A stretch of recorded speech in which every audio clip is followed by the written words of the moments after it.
Bom, pessoal, dando continuidade aqui, então, históricos e tópicos, vamos ver como foi o desenvolvimento, né, do sistema de controle ao longo do tempo. Aí a gente tem aqui a figura aqui de abertura aí dos portões de um templo, né? Então era utilizado um contratemplo aí, polias, né, algum sistema hidráulico aí para fazer o controle de abertura aí das portas do templo, tá? É um dos primeiros aí, exemplos de sistemas de controle. Tá? A gente tem outro sistema hidráulico aí, relógios de água, tá? Também pode ser visto aí como um sistema de controle analógico aqui, tá? Analógico, eles implementavam, né, o erro, etc. aqui através desses sistemas analógicos aqui, um pistão, né, o nível de água fazia rodar o relógio aí de alguma forma, ok? Bom, em 1572 a 1633, né? Tem o Cornelius Drebbel aqui, que inventor do submarino, né? 1620, controle de temperatura de uma incubadora, né? Aqui já tem um controle, né? Bem interessante aqui do James Watt, aqui, né? 1736 a 1819, né? Em 1788, controle de velocidade de um motor a vapor, tá? Esse motor a vapor aqui é utilizado em máquinas a vapor, etc. Aí. Bem interessante, tá? Através desse governador aqui que determinava, né, a quantidade de vapor que ia para a máquina, né, para girar, então você conseguia fazer um controle aí de velocidade, etc, né, da atuação, né? A gente tem um exemplo aqui mais ou menos, através do giro, conforme maior a velocidade, esse nível aumentava, né? E aí ele regulava aqui de alguma forma a entrada, né, de vapor aqui para a máquina, que fazia isso aqui girar numa velocidade maior ou menor, né? Então, o regulador aqui subindo e descendo, né? Essa bola de metal, né, controlava a velocidade de giro aqui da roda, né? Do sistema aí da máquina a vapor. Isso em 1788. Perceba que também foi implementado de forma analógica, né? De forma mecânica, né? Então, existe implementação de controle hidráulicas, mecânicas, né? Químicas, né? Através de amplificadores operacionais aí também, que é analógico, tá? Aqui mais ou menos o mecanismo, né? Controlador centrífugo, né? Fireball aqui, medida que sobe e desce aqui, dependendo da velocidade de giro, né? Você controla a quantidade de entrada de vapor, né? Nisso mantendo né, o giro, né, constante a uma determinada velocidade. Bom, já que o James Clerk Maxwell, né, 1831 a 1879, né, primeiro estudo sistemático do controlador centrífugo de Watt, né, artigo On Governors, 1868. Aqui ele já determina a estabilidade depende das raízes de uma equação característica do sistema, tá? Isso aqui a gente vai estar trabalhando bastante. Raízes devem ter parte real negativa, estabilidade, tá? A gente vai ver isso aí tanto no critério de Huff-Hubbard como quando a gente for estudar o lugar das raízes, né? Bom, aqui já tem o Huff, né? Com o critério de estabilidade, né, de Ruff aqui em 1867, critério de estabilidade aqui de Lyapunov, né, então Lyapunov em 1857 e 1917, né, estabilidade de sistemas não lineares. A gente não vai estar trabalhando com sistemas não lineares, aqui a gente trabalha com sistemas lineares, aqui é mais a parte de controle moderno, né, aplicação apenas após 1958, tá? É um teorema aqui bem importante, né, que dependendo de você encontrando a equação de Lyapunov, você consegue provar a estabilidade de sistemas não lineares, né? Lineares também. Bom, aqui a gente tem o critério o Nyquist, né? Em 1889 e 1976, né? Amplificadores eletrônicos, né? Bell Telephone Laboratories, né? E ele faz aqui o critério de estabilidade de Nyquist, tá? Aqui tem um diagrama de Nyquist. A gente não vai trabalhar com o diagrama de Nyquist na nossa disciplina, né? A gente vai trabalhar com o diagrama de Bode, tá? Mas quem tiver curiosidade de estudar aqui, vale a pena.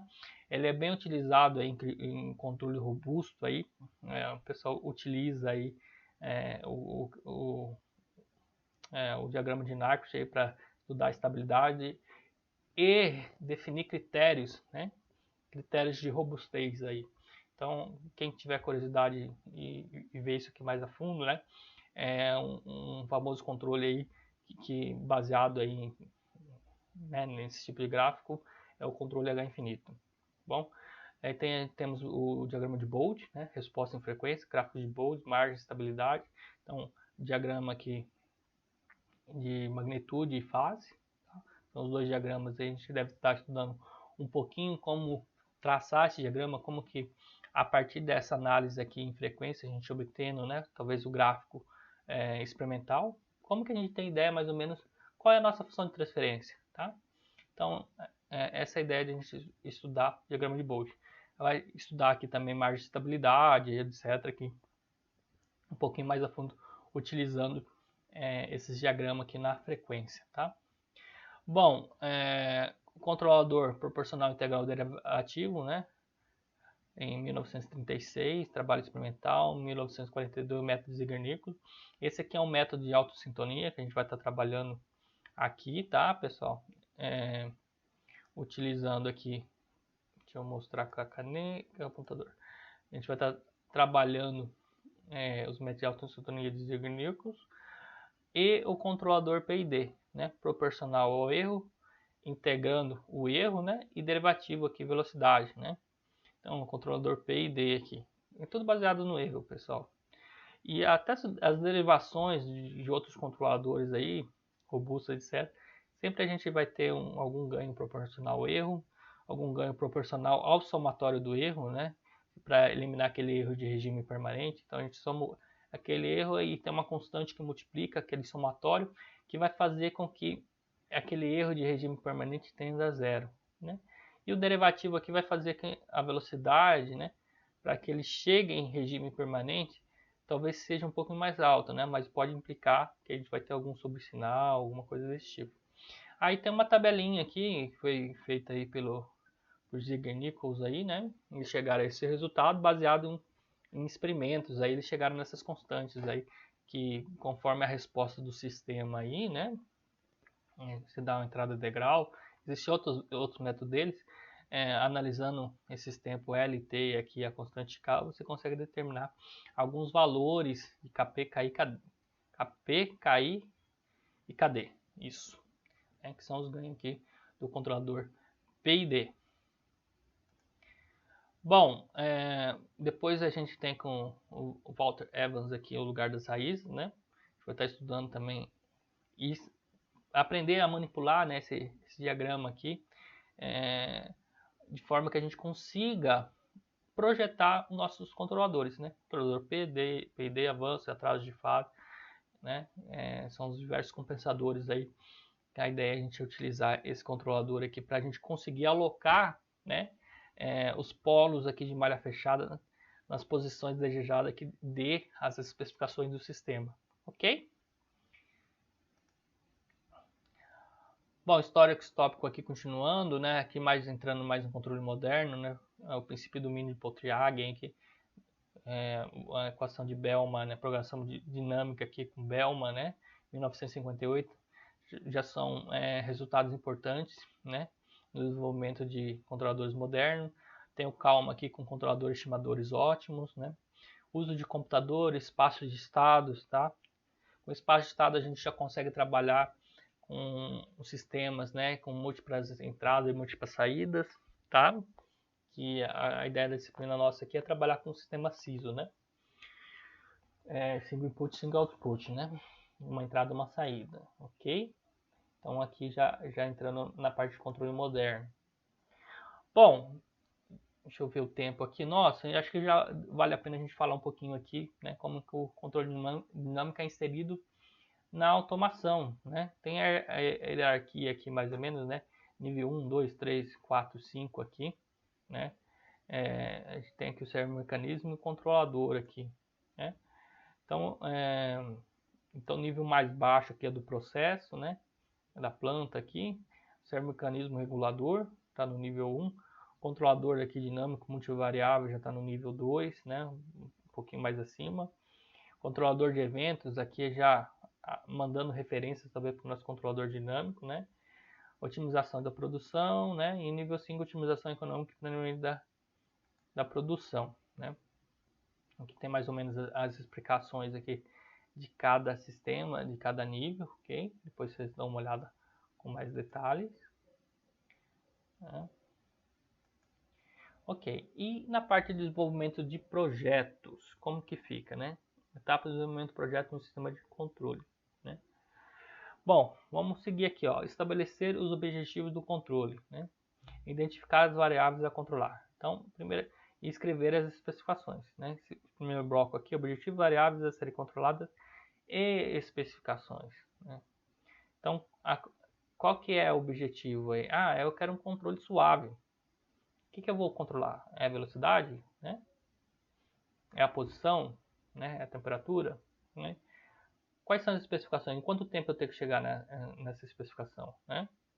Qual que é o sobressinal, né? Qual que é o tempo, em quanto tempo, qual que é o erro mínimo de regime permanente, né? Quanto tempo ele tem que chegar nesse valor. Né? Aí depois a gente tem que estabelecer a configuração do sistema, obter o modelo do processo, o atuador e do sensor. Tá? Obter o modelo do processo, do atuador e do sensor, né? Então estabelecer uma configuração do sistema, né? Definição e modelagem do sistema. Depois escrever um controlador e selecionar parâmetros-chave para ajuste. Né? A gente pode usar aí os Ziegler-Nichols, ou pode fazer o projeto no lugar das raízes, ou pelo diagrama de Bowles. Né? E aí a gente tem que otimizar os parâmetros e analisar o desempenho. A gente analisou o desempenho. Aqui ó, existe projeto, sistema, simulação e análise. Então, perceba que não é uma sequência só. A gente vai projetar isso aqui, vai analisar. Ah, atendeu os requisitos. Não atendeu. Volta para aqui para estabelecer. Talvez nossos requisitos estão muito difíceis de ser alcançados. Né? A gente tem que flexibilizar alguma coisa, melhorar, né? Simula. Ah, ok. Perceba que é um projeto, é um sistema aqui de projeto. Tá? Aqui tem mais ou menos o diagrama também, né? Planta a ser controlada, escolha do atuador, transdutor, né? Talvez esse atuador não consiga executar a quantidade de força ou etc. que seja necessário para que o meu sistema vá para a referência, né? Tem que pensar no atuador, qual que é a frequência que ele vai atuar, né? Modelo conceitual, medidas, validação do modelo, né? Ver se o nosso modelo realmente representa o nosso modelo real, né? Especificação do dinâmica, projeto aqui, ó. Aí tem todo o diagrama aqui, se a especificação foi atingida, simulação, né?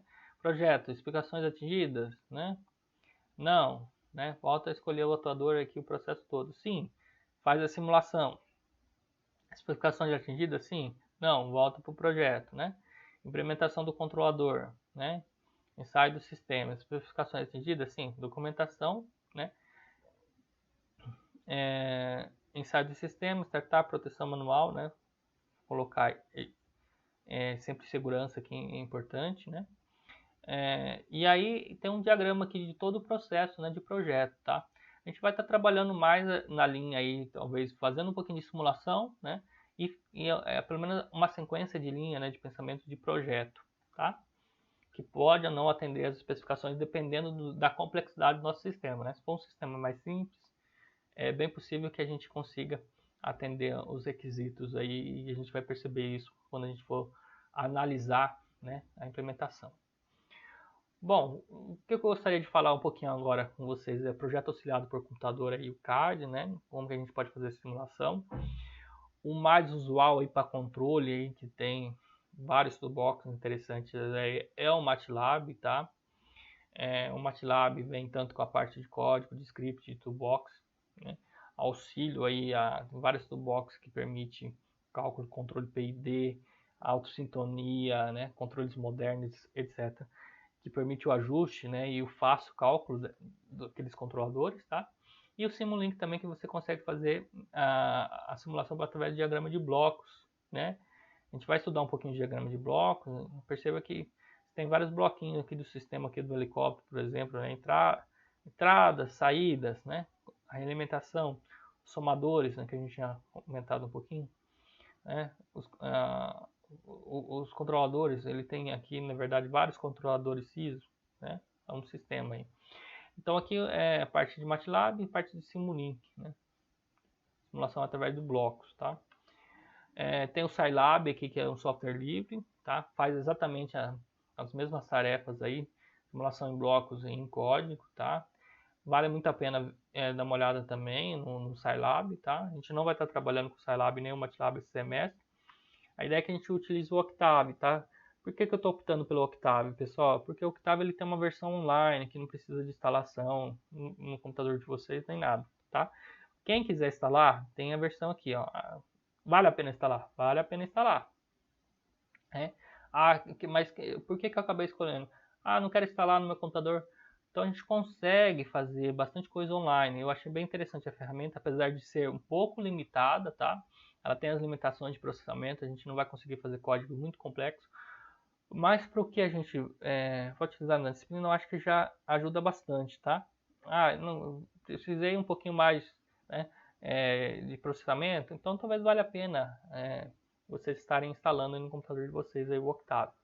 MATLAB, consigo instalar também? Consegue instalar também. Tem versão trial, acho que para estudante, vocês conseguem obter aí com o e-mail institucional de vocês. Acho que um mês, talvez, né? Uma coisa assim. Vale a pena vocês tentarem ver a diferença, né? Muitas das coisas a gente vai conseguir fazer. Então, simulação de bloco tem o Scilab, eles são muito parecidos. Então, muitas das coisas você consegue reproduzir nos outros, né? Lógico que a interface do MATLAB, como que é um software pago, é bem melhor, tal, fica muito mais fácil de implementar, ok? E a linguagem do Octave e do MATLAB, eles são geralmente rodam um no outro, tá? Então, eu acho que vale a pena, ok? Pessoal, referências aqui dessa aula aqui, as aulas aqui do professor Adriano, da professora Tatiana Pazelli, né? Algumas figuras aí do NISE, do Maia, aí, do controle essencial, do controle automático, tá? Fique à vontade para depois darem uma olhada nessas referências aqui, tá? Obrigado, até mais.